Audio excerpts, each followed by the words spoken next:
Ito na nga ang third fight ng Qatar G versus Japan G, mga bossing ko. Tingnan muna natin yung size comparison nila. Gis 9 o Gis 8 lamang ang Japan G natin dito, mga bossing, dahil alam natin yung likas na laki ng Japan G. Yung Qatar natin dito, mga bossing, OS size lang. So tara, subukan na natin paglabanin yung dalawang, mga bossing ko. Okay, lapag na natin ang Japan G. Medyo nagising na ng konti yung Qatar G natin dito, mga bossing. Nakakalabit siya eh. Unang pagtatagpo, pak, laglag 1-0. Laglag ang ating Japan G, mga bossing. Okay, next buckle. Yun, tinakbuhan siya ng Qatar. Mukhang nagulat lang ah. Mukhang nagulat lang yung Japan G natin ah. Second buckle,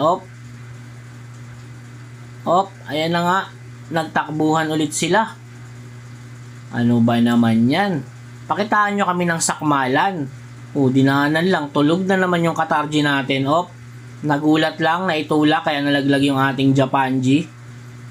Ay, ito pa, isa pang buckle. Okay, ikot stick para maganda-ganda. Yan. Okay, let's go, pang. 2-0, laglag ang ating Japan G, mga bossing ko. Wala. Mukhang di niya kaya talaga yung lakas at bigat ng braso ng Qatar. Ito na. Ang ating third buckle. Uy, umaatras ang ating Japan G, mga bossing. Ang sarap ng tulog ng Qatar. Itulogin talaga eh. Okay, eto na. Ayun na guys, may sinakmal na, mga bossing.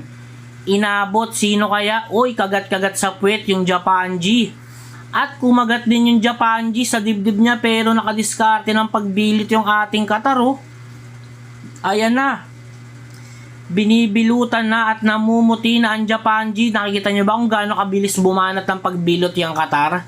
Ganyan kabilis yan, mga bossing. Bilot na bilot ang ating Japan G, hindi nakaporma. Grabe naman pala yung kagat ng Qatar G. Mabaon-baon din talaga, tapos ang bilis pang manapot. Wala, mga bossing, mapapailing na lang talaga tayo sa nangyari.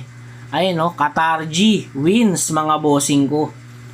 Wasak na wasak ang ating Japan G. Eto sila, mga bossing. Nanigas na lang yung ating Japan G. Ayan isang kagat lang yan, sabay bilot Pero wala na, finish na. Qatar G wins, mga boss.